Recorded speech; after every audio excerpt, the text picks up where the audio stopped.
कि इन सारे लोगों का कहना है कि ये टैक्स नहीं भरते। ये बात कितनी सही है, कितनी गलत है? बिल्कुल गलत।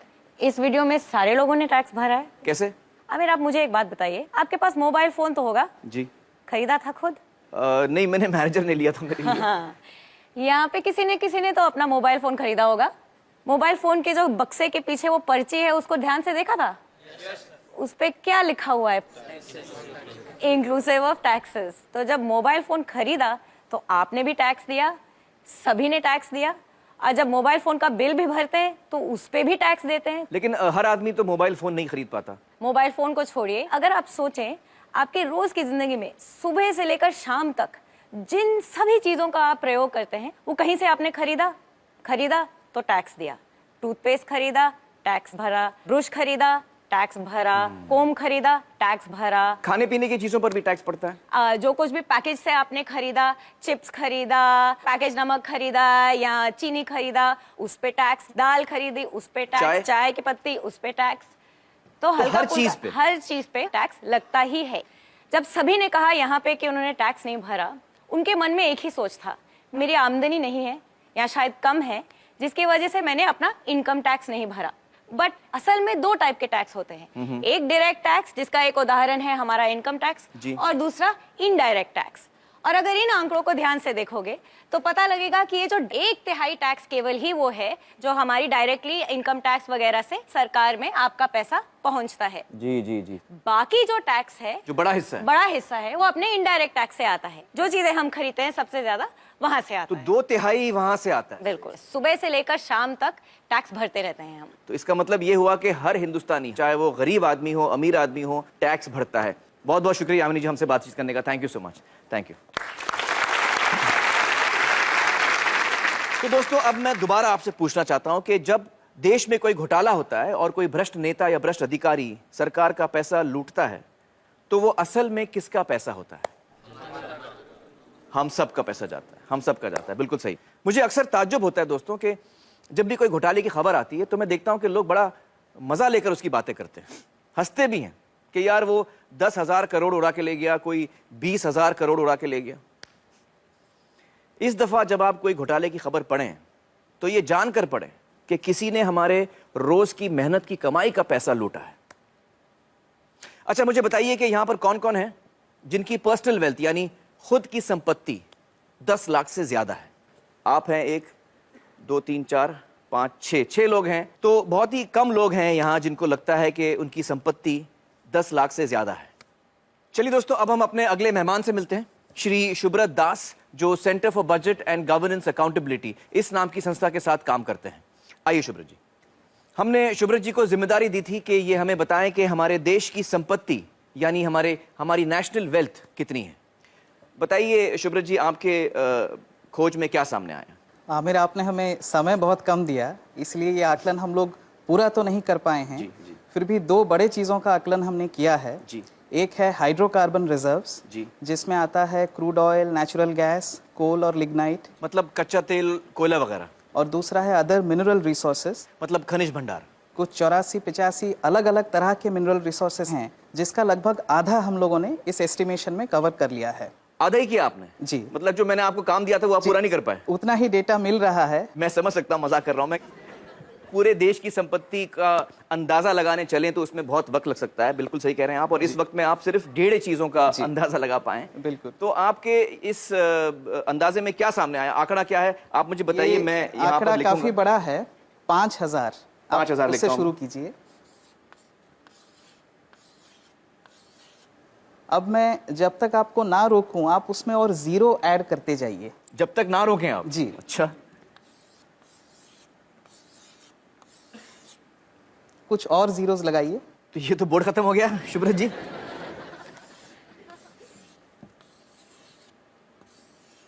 और लगाइए। और लगाओ जी, थोड़ा और, एक और है? एक और। आप सच कह रहे हैं? जी, बस एक और। एक और? जी, एक और लगा दीजिए बस। तो ये कितना बड़ा आंकड़ा है मुझे बताइए आप। ये है 5,000 लाख करोड़ रुपए। 5,000 लाख? 5,000 लाख करोड़ रुपए। रुपए, 5,000 लाख करोड़ रुपए। मुझे अभी तक समझ में नहीं आ रही है कितना बड़ा फिगर है। अच्छा, हमें बताइए कि हमारे देश की जो आबादी है वो करीबन 120 करोड़ की है, तो अगर हम इस आंकड़े को 120 करोड़ लोगों में बांटें तो उसका मूल्य कितना होता है? 40 लाख रुपए। 40 लाख। तो इस वक्त हम आराम से कह सकते हैं कि हम सब 40 लाख के मालिक हैं अपनी अपनी जगह पर, जब हमने सिर्फ 1.5 चीजों का अंदाजा लगाया। चलिए, बहुत बहुत शुक्रिया शुभ्रत जी हमसे बातचीत करने का। Thank you so much. दोस्तों, शुभ्रत जी की पूरी रिपोर्ट आपको हमारी वेबसाइट पर पढ़ने के लिए मिलेगी। तो अब आप समझ रहे हैं कि आपकी, हम सब की संपत्ति कम से कम 40 लाख है, और 40 लाख तो सिर्फ 2 बल्कि 1.5 चीजों के अंदाजे पे है। अगर हम देश भर की संपत्ति का अंदाजा लगाएं, जिसमें करोड़ों एकड़ जमीन है सरकार के हाथ में, पब्लिक सेक्टर की जो कंपनीज हैं, स्पेक्ट्रम है, और भी बहुत सारी चीजें हैं, इन सब का अगर हम अंदाजा लगाएं तो मैं इकोनॉमिस्ट तो नहीं हूं, लेकिन हो सकता है कि हम सब इस देश में करोड़पति हों। बच्चा, बूढ़ा, हर इंसान, हम सब करोड़पति हैं। दोस्तों, अब हमें समझ में आ गया कि हमारा देश गरीब तो नहीं है, लेकिन फिर भी जनता इतनी बदहाली में क्यों है? आइए इसका जवाब ढूंढने की कोशिश करते हैं। हिंदुस्तान की धरती को तरह तरह के कुदरती खजानों का वरदान मिला है। हमारी धरती के अंदर ऐसी कीमती प्राकृतिक संपदा छिपी है जो हम सबकी साझी है। लेकिन जहां हमें एक ओर ये वरदान मिला है, वहीं दूसरी ओर जनता के इस खजाने को कुछ गिने चुने लोग और उनकी निजी कंपनियां लूट रही हैं। इसकी एक शर्मनाक मिसाल कर्नाटक के बेल्लारी में सामने आई। प्राकृतिक संपदा से समृद्ध दक्षिण भारत के इस खूबसूरत इलाके का आज ये हश्र कर दिया गया है। बेल्लारी के पहाड़ों से बेहतरीन क्वालिटी का कच्चा लोहा निकलता था। कुछ प्राइवेट कंपनियों ने अवैध तरीके से खनन का पूरा कारोबार अपने हाथों में ले लिया। मुनाफा बढ़ाने के लिए कई गैर कानूनी हथकंडे अपनाए गए। इस घोटाले की जांच कर्नाटक के तत्कालीन लोकायुक्त जस्टिस संतोष हेगड़े ने की। उनकी जांच में यह बात निकलकर सामने आई कि किस तरह से देश की संपत्ति को लूटा गया। कहीं प्रतिबंधित इलाकों में खनन हुआ, कहीं बिना अनुमति के जंगलों को उजाड़ दिया गया, और कहीं तय सीमा से कहीं ज्यादा खनन किया गया। उनकी रिपोर्ट के अनुसार इस घोटाले से जो नुकसान देश को हुआ, उसकी कीमत है 16,000 करोड़ रुपए। सार्वजनिक संपत्ति को निजी स्वार्थ के लिए हड़पने के इस तरह के कई मामलों को काफी नजदीक से देखा है जस्टिस संतोष हेगड़े ने। Thank you so much for joining us justice Hegde. Sir, आपने हमारे देश के एक बहुत बड़े घोटाले की जांच की है जो बेल्लारी माइनिंग स्कैम के नाम से जाना जाता है। आपकी तहकीकात में क्या सामने आया? जिस तरीके से वहाँ हमारे देश के प्राकृतिक संसाधनों की लूट हुई, जो असल में नागरिकों की संपत्ति है, वो विश्वास के परे है। उनके दिमाग में सिर्फ एक ही चीज थी, पैसा बनाना किसी भी कीमत पर। सरकार को जो पैसा उस वक्त हर एक मैट्रिक टन के खनन के लिए दिया जा रहा था, वो था सिर्फ 27 रुपए प्रति टन। और उसी 1 टन के लिए एक्सपोर्टर्स माल कहाँ भेज रहे हैं, कितनी दूर भेज रहे हैं, उसके हिसाब से 6 से 7 हजार रुपए कमा रहे थे। ओ बाप रे। जब वो लोग इस काम में उतरे तब कुछ नहीं था उनके पास, पर देखते ही देखते 2-2, 3-3 हेलीकॉप्टर, हवाई जहाज, उनके उड़ने के लिए रनवे, सब कुछ बना लिया उन्होंने। सोने के सिंहासन बना लिए उन्होंने अपने लिए। मैंने जो अपनी रिपोर्ट दी थी उसमें क्या सामने आया कि कर्नाटक के 3 मुख्यमंत्री दोषी पाए गए। उसमें वो मुख्यमंत्री भी शामिल थे जो उस वक्त सत्ता में थे। 9 और मंत्री भी दोषी पाए गए थे। उसके अलावा 797 अधिकारी, जिसमें 14 IAS अफसर थे, कर्नाटक एडमिनिस्ट्रेटिव सर्विस के अफसर थे, और कई और विभागों के अफसर, सब शामिल थे। मतलब लगभग पूरा प्रशासन इसमें शामिल था। मुझे लगता है कि हम सब के लिए एक बात समझना बहुत जरूरी है, खासतौर से जो नौजवान यहाँ बैठे हैं, कि जिस तरफ हम जा रहे हैं, अगर हम इस बर्बादी को यहीं नहीं रोकेंगे, इस पर अंकुश नहीं लगाएंगे, तो हम बहुत मुश्किल में फंस जाएंगे। देखिए, 1950 के दशक में एक घोटाला हुआ था, जीप स्कैम। उसमें देश को 52 लाख रुपयों का नुकसान हुआ। उस वक्त के हिसाब से एक बड़ी रकम थी, पर फिर भी आप देखिए कि 52 लाख में कितने जीरो होते हैं। और भी कई घोटाले थे, LIC में मुंद्रा घोटाला, भारत बैंक का डालमिया घोटाला, नगर वाला स्कैम सेंट्रल बैंक में। हर साल घोटाले होते थे। सोचने वाली बात यह भी है कि सब घोटाले तो बाहर भी नहीं आते हैं। 100 में से कोई 1 या 2 ही जनता के सामने आ पाते हैं। अब 2010 पे आते हैं, कॉमनवेल्थ गेम्स, 70,000 करोड़ का घोटाला। 2G scam, 1,76,000 crore. 2012 पे आइए, कोलगेट घोटाला, 1,86,000 करोड़। अगर 1,86,000 करोड़ रुपए का एक घोटाला होता है, तो देश की अर्थव्यवस्था पर क्या असर होगा, आप अंदाजा लगा सकते हैं। 1987 में देश के प्रधानमंत्री ने क्या कहा था वो याद कीजिए।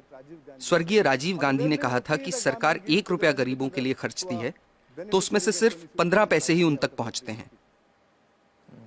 कुछ वक्त पहले कर्नाटक में हमने पढ़ा कि गरीबों को 1 रुपए किलो चावल देने की घोषणा हुई है, जिसके लिए सरकार एक मोटी रकम खर्च कर रही है। कुछ हफ्ते ही बीते थे कि अखबारों में ये रिपोर्ट्स आनी शुरू हो गईं कि जो पैसा गरीबों को 1 रुपए के हिसाब से चावल देने के लिए खर्चा जा रहा है, उससे जो चावल खरीदा जाता है वो या तो एकदम सड़ा हुआ होता है, या जहां अच्छे चावल की खरीद हुई है वहां उसे गोदामों से चुरा चुरा के प्राइवेट लोगों को दे दिया गया है। इस तरीके से पैसे की लूट हो रही है। कैसे बच पाएंगे हम? सर, इस तरह के घोटालों का, भ्रष्टाचार का आम लोगों की जिंदगी पर कैसे असर पड़ता है? आप अपने रोजमर्रा के खर्चों को देखिए।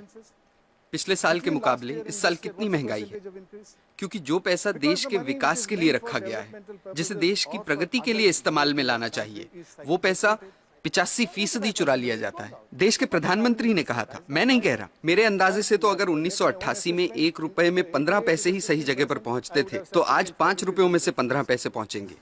ये हो रही है हमारी तरक्की। हम लोग, आप हेल्थ केयर को लीजिए। सरकारी अस्पतालों को काफी नजदीक से मैंने देखा है कि वहां क्या हो रहा है। मैं आपको एक मिसाल देता हूँ। 2010 में एक गांव की महिला डिलीवरी के लिए सरकारी अस्पताल आई। उससे पैसे मांगे गए, उसके पास पैसे नहीं थे। अस्पताल ने साफ इनकार कर दिया। महिला के साथ जो व्यक्ति था वो पैसों का इंतजाम करने गांव भागा। फिर अस्पताल वालों ने महिला को कहा कि यहाँ मत बैठो, बाहर जाओ। वो बेचारी उस हालत में सड़क पार करके बाहर बस स्टॉप पर जाकर बैठ गई। जब तक पैसों का इंतजाम होता, बाहर उसी बस स्टॉप पर उसकी डिलीवरी हुई। ये किस तरह के समाज में जी रहे हैं हम? मुझे लगता है कि लालच तो एक बात है, लेकिन लालची होने के साथ साथ हम अपनी इंसानियत भी पूरी तरह से खो रहे हैं। हम इंसान से शैतान बन रहे हैं। हमें इस बात से कोई फर्क नहीं पड़ रहा कि दूसरे लोगों के साथ क्या हो रहा है। हर जगह, हर डिपार्टमेंट का यही हाल है। कुछ ईमानदार लोग भी हैं। मैं ये नहीं कह रहा कि सभी 125 करोड़ लोग बेईमान हैं, लेकिन ज्यादातर लोग मजबूरी में ईमानदार हैं, क्योंकि उनके पास बेईमानी करने का मौका ही नहीं है। आज के हालात ऐसे हैं कि एक आदमी जो बड़े ओहदे पे है, वो अगर दूसरे पर उंगली उठाकर कहता है कि आप भ्रष्ट हैं, करप्ट हैं, तो सामने वाला इनकार नहीं करता। वो पलटकर कहता है कि आप नहीं हो क्या भ्रष्ट? That's so true. That is so true. ऐसी सोच बन चुकी है। यहाँ जो नौजवान मौजूद हैं उनसे मैं कुछ कहना चाहता हूँ। Sure, please. मेरी पीढ़ी के लोग अब हालात नहीं बदल पाएंगे। अब सिर्फ आप ही हालात बदल सकते हैं। और आपके लिए अच्छी बात यह है कि लालच सब सरहदें पार कर चुका है, सिर के ऊपर निकल गया है। अब और ऊपर जाने की जगह ही नहीं बची। आपके पास मौका है उसे नीचे लाने का। ये काम आपको जरूर करना है, मेरी खातिर नहीं, अपनी खातिर, अपने बच्चों की खातिर।